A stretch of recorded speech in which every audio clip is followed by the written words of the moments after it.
Bomba! O Superior Tribunal Militar acaba de decretar o afastamento do cargo às pressas. A notícia caiu como uma bomba em Brasília e deixou o STF em completo desespero. E para piorar, Donald Trump acaba de ordenar a prisão de Lula da Silva. Os bastidores estão pegando fogo, Moraes e o STF não sabem o que fazer. Fica até o final, porque o que está acontecendo agora pode mudar o rumo do Brasil e do mundo. Então preste bem atenção nas principais informações do dia e me ajude a levar para mais pessoas possíveis.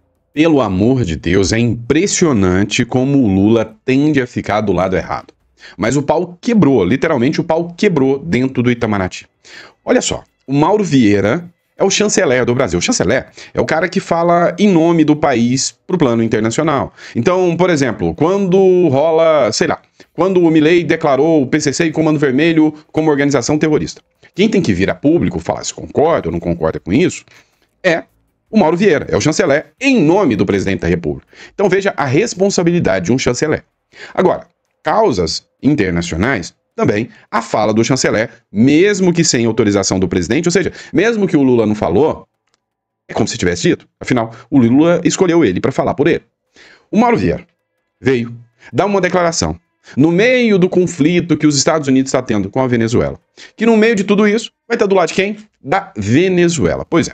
O Gil Diniz, que é deputado, ele até colocou o seguinte, olha, o Lula vai apoiar narcoditador. O Lula vai para a Colômbia prestar apoio para o narcoditador Nicolás Maduro. É o que falou aqui o chanceler do Brasil, o Mauro Vieira. Agora, vem cá. Tá errada a frase dele que o Lula apoia narcoditador? Não. Os Estados Unidos declaram o Maduro como um belo de um narcoditador. Um cara ligado ao cartel de Los Soles. A mente por trás de uma narcofacção. Ou seja, uma facção narcoterrorista da Venezuela. E o Maduro está à frente deles, segundo a investigação dos Estados Unidos. Tem o Lula que ir para lá para ficar passando a mão na cabeça do Maduro? É óbvio que não. Então vem o Mauro Vieira e falou, o Lula nessa aqui vai ter do lado do Maduro. Escuta só. Em primeiro lugar, a reunião da Venezuela é muito importante, a reunião da Colômbia é muito importante, ter uma reunião da CELAC com a União Europeia, um diálogo de duas regiões. O Brasil foi o inspirador da criação da CELAC, portanto a presença brasileira sempre é importante e se está trabalhando no formato pleno da reunião. Pode ser que haja mudanças daqui até lá, mas haverá então chefes de Estado da América Latina e chefes de Estado da União Europeia. Já estão aqui e estão chegando hoje aqui a Belém, a presidente da Comissão Europeia e o presidente do Conselho da Europa e os demais chefes de Estado. Essa reunião vai tratar da sua agenda, da sua pauta e é um apoio, é uma solidariedade regional à Venezuela, tendo em vista que o presidente repetidamente já disse, e é a posição da nossa política externa, e a América Latina e sobretudo a América do Sul, nós estamos é uma região de paz e cooperação. Com relação... Então, resumindo, o Mauro Vieira falou que o evento da COP, o evento que vai acontecer, é um evento pró-Venezuela. E aí veio, outro aliado do Lula e disse que o Brasil vai ficar do lado da América do Sul sobre a Venezuela. Ou seja, vamos ficar do lado da Venezuela. Ô, meu amigo Celso Amorim, não seria mais interessante a gente ficar do lado correto? Ou seja, a gente vai ficar do lado de quem? Da América do Sul? Depende. Se a América do Sul tá certo, vamos ficar do lado da América do Sul. Mas se a América do Sul tá passando o pano, tá passando aí por um narcoditador continuar no poder, tá errada. Então, cá entre nós, aqui na América do Sul, se você observar um mapa de quem tá mudando o posicionamento, é possível ter esperança ainda. Eu vou trazer um mapa para vocês, para que vocês possam avaliá-lo depois. Ou seja, tá ficando isolado. Poucos países aqui, na região, ainda tem a cara de pau e a pachorra de defender o Maduro. A grande maioria tá virando as costas para a ditadura. E aí, grandes ditaduras irão cair. Dá uma olhada no que o Celso Amorim falou aqui também. O presidente Lula citou recentemente, em tom crítico, frases sobre uma suposta interferência dos Estados Unidos na Venezuela. Não, nós temos que defender a América do Sul, gente. Nós vivemos aqui.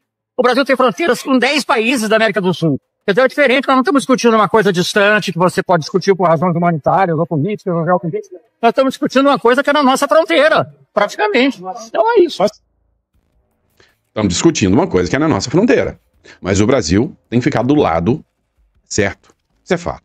Só que essas duas falas aí colocaram o Brasil mais uma vez na rota de colisão com ele, com o Homem-Laranja, Donald Trump.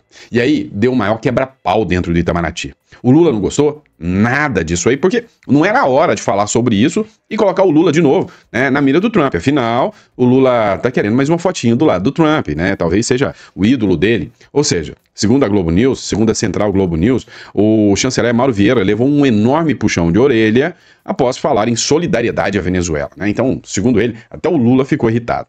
Você acredita? Para mim, Lula e Maduro são unha e carne. Escuta só o que falou o Trauma na Globo News aqui. O chanceler Mauro Vieira levou um enorme puxão de orelha depois dessa declaração dele. O presidente Lula ficou particularmente irritado e externou isso para o embaixador, justamente por isso. Ele ficou irritado? Bastante. Porque a questão é, a questão toda é se o presidente Lula, na reunião que ele teve com o Trump, ele se colocou como uma pessoa que faria uma mediação entre Estados Unidos e Venezuela, justamente a ideia era você não ter lado, certo? Se você quer ser o mediador desse processo, a ideia toda é que ele teria acesso e influência ao Maduro, coisa que desde o ano passado a gente já não acha que é tanto assim, mas enfim, é isso que está se apresentando. E aí o ponto seguinte era, ok, a gente vai ter essa reunião, vai ter a reunião na Colômbia nesse fim de semana, o Lula que não iria para a reunião mudou a agenda para ir, mas justamente para começar a ter algum tipo de coisa, mas nunca a palavra solidariedade, ou seja, já se colocar como a Venezuela, como já colocando ao lado da Venezuela, né?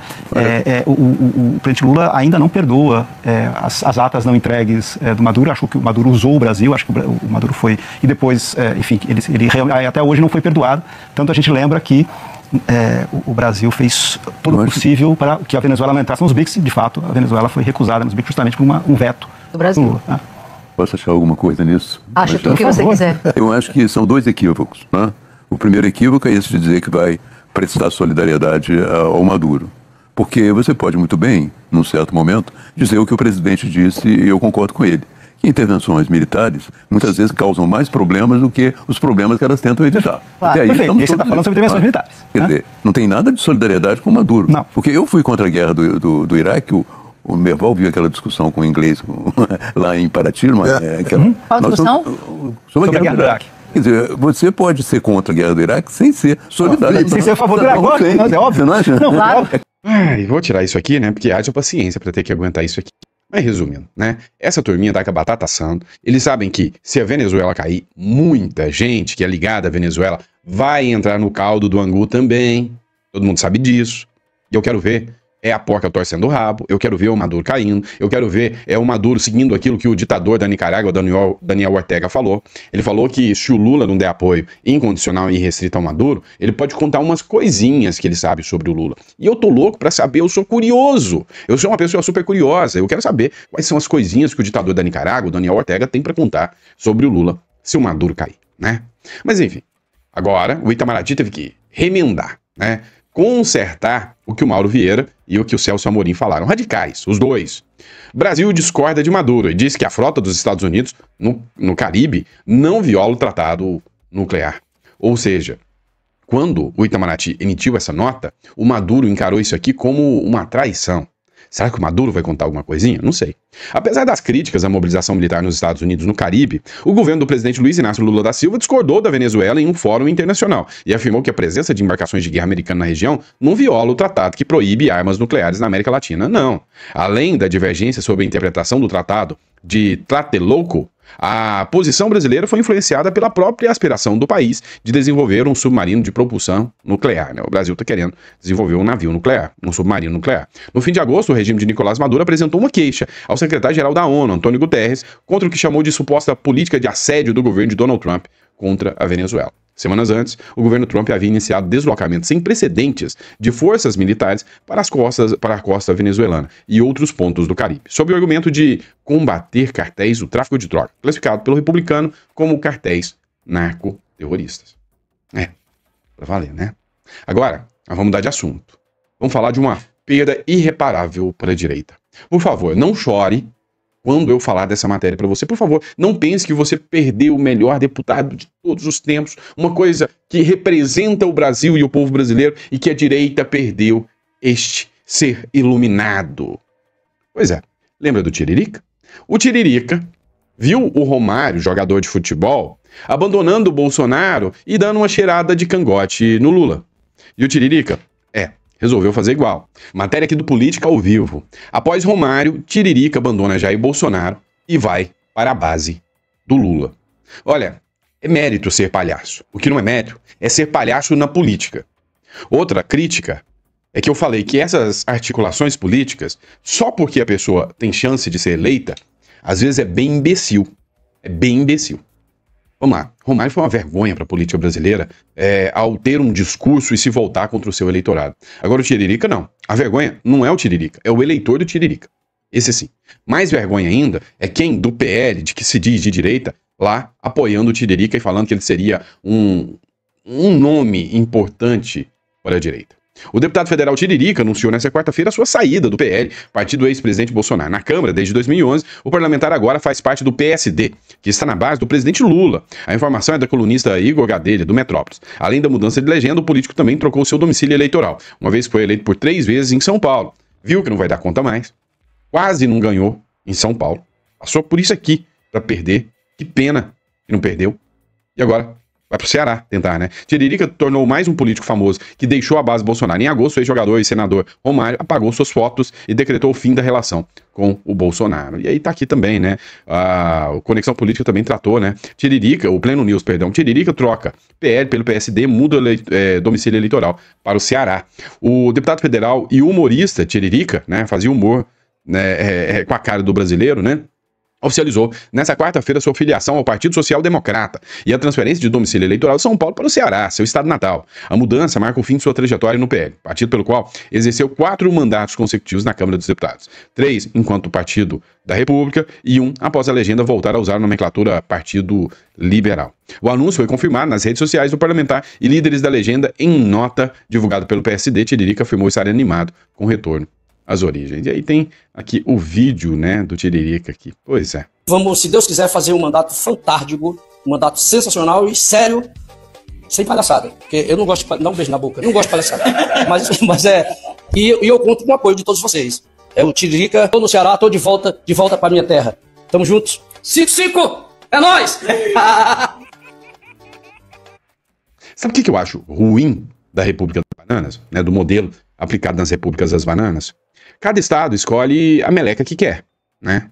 Só que quem sofre com isso é o Brasil inteiro. Porque um deputado é eleito pelo voto do seu estado. O senador é eleito com o voto do seu estado. Mas a decisão dele vincula todos os outros estados.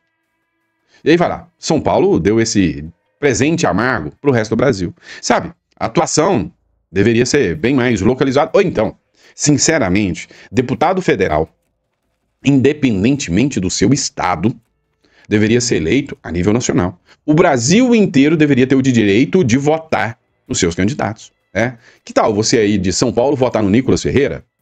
Não é justo? Ou você aí do Ceará votar no Marcel Van Hatten para senador?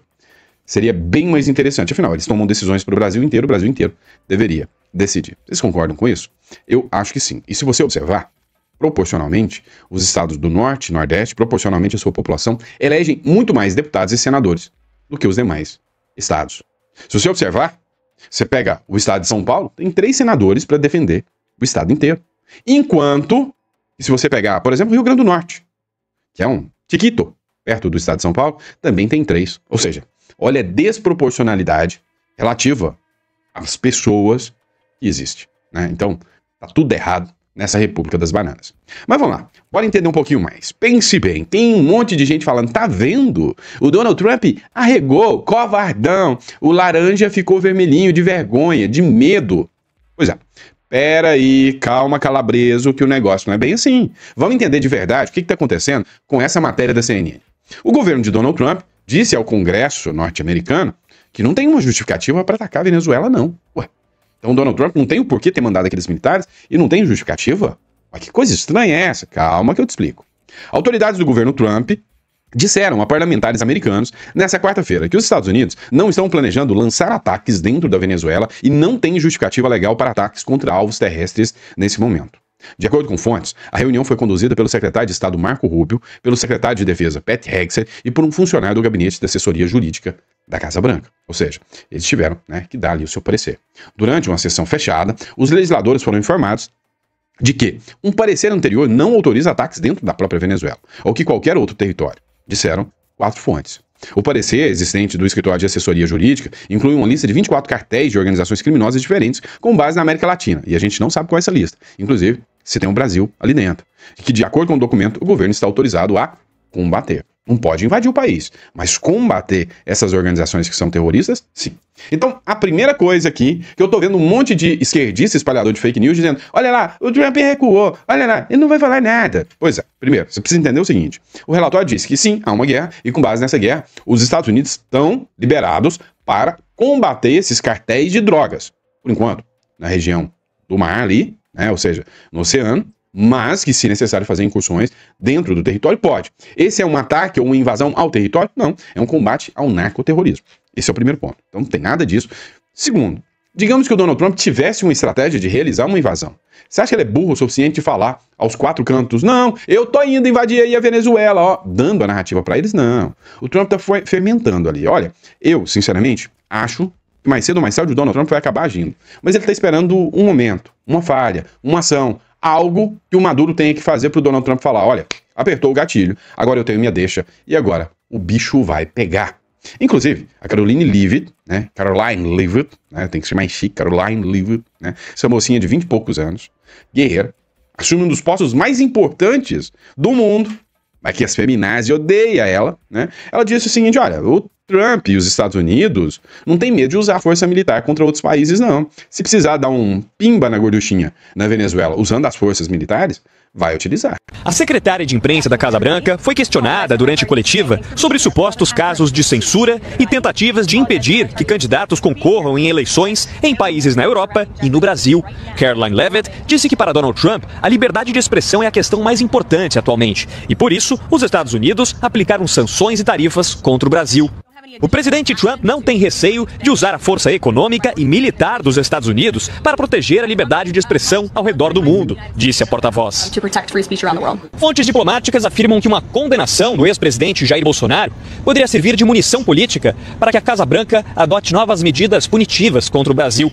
A avaliação é de que o governo americano pode impor sanções secundárias, intensificar investigações comerciais e até cancelar vistos de diplomatas. Hoje, no fim da tarde, a Suprema Corte dos Estados Unidos anunciou que vai decidir se as tarifas aplicadas por Donald Trump são constitucionais e prometeu acelerar o processo. As primeiras audiências devem acontecer em novembro. Pois é, essa fala já tinha sido feita, agora a Suprema Corte está julgando, provavelmente hoje já começa o julgamento sobre as tarifas se são constitucionais ou não. E o Donald Trump, né, através da Caroline Leavitt, deixou um recado muito claro. Tá, nós não temos medo de usar, né, o que necessário for, inclusive força militar, para garantir a liberdade de expressão, para garantir a liberdade desses países. O recado foi dado, né? Não entendeu quem não quis. Agora, olha só, o Superman, o Marco Antônio Costa, ele fez uma publicação. Lula recebe líder terrorista ligado à Al-Qaeda na COP30. Ele publicou o seguinte, urgente, o Lula acaba de encontrar Ahmed al-Sarraj, o líder terrorista da Síria com ligações à Al-Qaeda, na recepção oficial da COP30, em Belém. Ele, né, que assumiu ali o lugar do Bashar al-Assad. E aí, né, tem esse trecho aqui, né, ele que, a origem dele, sem sombra de dúvidas, vem, né, do narco, do terrorismo mesmo, né, e aí veio assumindo a liderança da Síria, né. Uma crítica é de que essa COP30 aí, né, reuniu o que há de pior no mundo. Dá uma olhada. A poluição que chega no oceano por meio, por exemplo, do decreto da estratégia do oceano sem plástico. Então, várias medidas que traduzem concretamente uma tarefa que a gente tem que fazer e que todos os países têm que fazer para que o oceano continue cumprindo esse papel e não passe a ser mais uma fonte, vamos dizer assim, de impacto. Pois é, né. Aqui a esquerdalha, ninguém vai reclamar de nada. Vamos falar de notícia boa? Vamos fazer o acompanhamento do que está rolando aqui no Brasil também, né, do pleito eleitoral. Matéria do Sul, tá? O Coronel Zucco comemora o primeiro lugar na pesquisa Brasmarket para o Senado. A pesquisa Brasmarket, realizada entre os dias 27 e 31 de outubro de 2025, com 2.000 entrevistados, né, em 102 municípios do Rio Grande do Sul, indica o deputado Luciano Zucco na liderança da disputa pelo governo gaúcho. Olha só, governo, com 27, eu falei Senado, né, ao governo, com 25,7% das intenções de voto na modalidade estimulada. O levantamento possui margem de erro de 2,2 pontos percentuais e nível de confiança de 95%.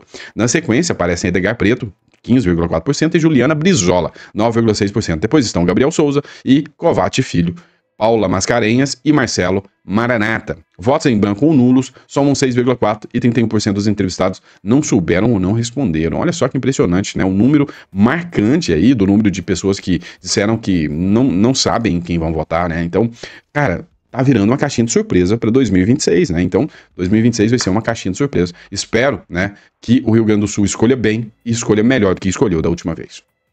Vamos lá. Quem que é esse aqui? Onyx Lorenzoni. Ontem foi dia de CPMI do INSS. E aí o Onyx Lorenzoni foi ouvido. Na oitiva? Não, ele não saiu preso. Pelo contrário.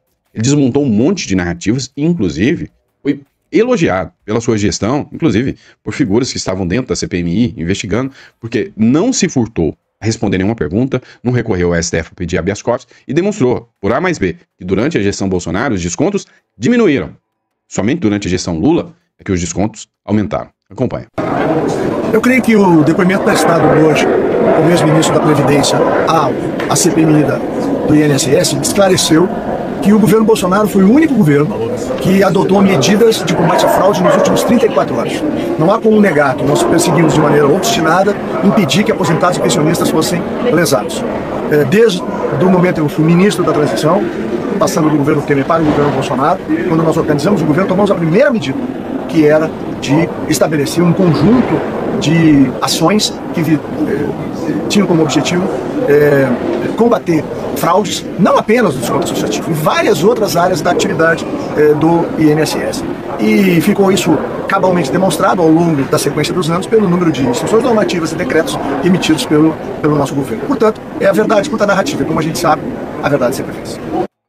Pois é, matéria do jornal Metrópolis, né? Uma notícia que sacudiu o mundo político. O ex-presidente do ZTCM, Donald Trump, teria ordenado a prisão de Lula. O movimento, descrito por apoiadores como um acerto de contas global contra a corrupção e o globalismo, estaria deixando Moraes e o STF em completo desespero, segundo fontes ligadas à oposição. As redes sociais explodiram. Há quem fale em fim da era Lula. Há quem veja nisso o início de um terremoto político mundial. Em Brasília, o clima é de apreensão e silêncio.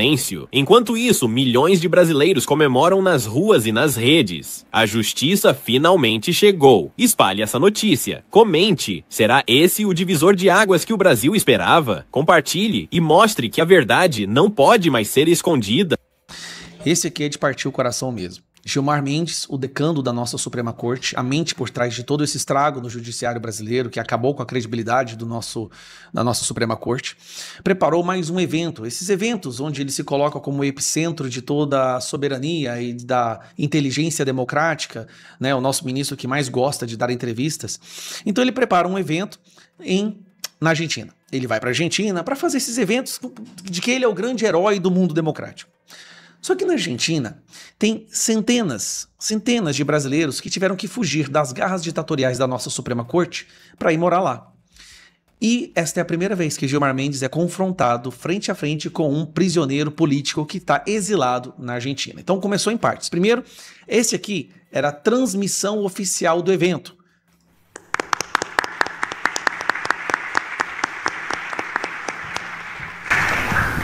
Senhor Gilmar Mendes, é muito lindo falar de liberdade, mas eu sou há 3 anos sem ver minha família. Você repara aqui que uma pessoa está tentando pegar o cara, né? Tentando puxar ele pelo braço, tá vendo? E imediatamente a produção... A produção corta a transmissão, mas não tem problema. Uma pessoa filmou de longe um pouquinho do que aconteceu. Acusam outros que estão aqui no nosso meio, de 14 a 17 anos. O áudio tá ruim. A nossa sorte é que o prisioneiro político, esqueci o nome dele, o prisioneiro político que é o Simão Castro. Simão Castro gravou ele mesmo. Vamos escutar? Esse cara precisa ser escutado por todo o Brasil.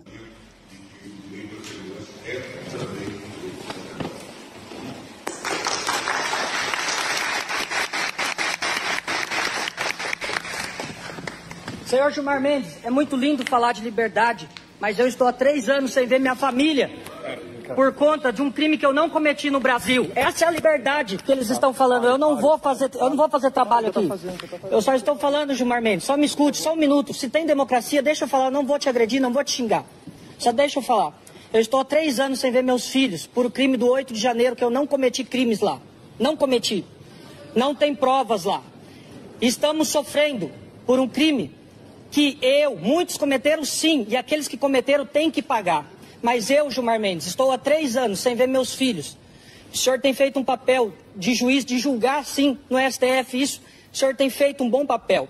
Mas Alexandre de Moraes acusam outros que estão aqui no nosso meio, de 14 a 17 anos, sem nem ter prova de eu ter entrado dentro dos prédios. Então, senhor Gilmar, agradeço. Eu vim aqui para falar isso, aproveitar esse momento que o senhor está na Argentina, para falar que existem pessoas de bem no meio do dia 8, sim, e que não cometeram. Então, agradeço por o senhor me ouvir, agradeço a todos vocês que estão em silêncio, porque se eles estão falando em democracia, essa é uma verdadeira democracia, eu poder falar e me expressar. Então, senhor Gilmar, muito obrigado, te agradeço, sou um dos refugiados aqui na Argentina e te agradeço por me receber e por me ouvir. Muito obrigado.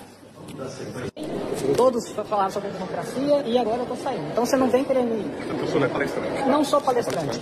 Mas atrapalhei não. Eles ouviram e todo mundo ficou quieto. Não é vocês que têm que vir me acuar. Eu estou numa liberdade de expressão aqui. Se o próprio juiz não falou nada, não é vocês que têm que falar. Então muito obrigado. Eu vou sair.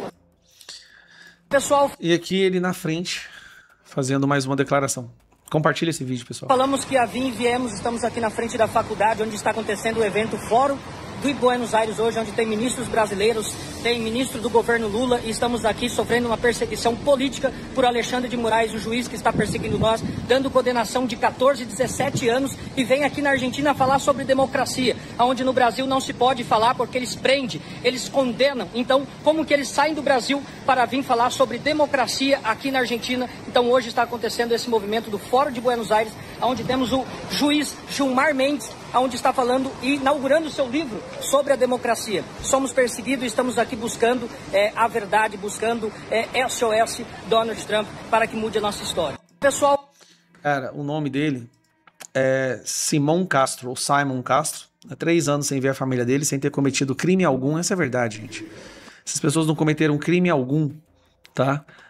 E o Gilmar Mendes mesmo tinha dito que não foi uma tentativa de golpe e depois agora tá condenando essas pessoas a 17, 16 anos. Gilmar Mendes, ele é o mentor por trás disso tudo, tá bom?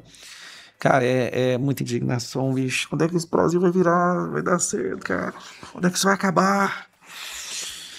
Quando é que isso vai acabar? Essa semana a gente quase conseguiu patar a anistia. Quase, faltou isso aqui, pessoal. A gente quase, faltou pouco. Exército. Coronel é expulso por desviar recursos para a compra de comida. O STM acatou a denúncia do Ministério Público Militar que apontou Omar Santos como integrante do esquema de desvio de recursos.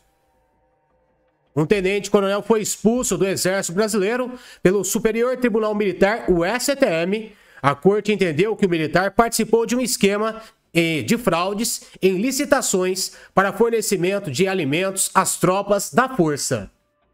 O Metrópolis apurou tratar-se de Omar Santos, oficial que estava vinculado à seção de veteranos e pensionistas da 4ª Brigada de Infantaria Leve de Montanha.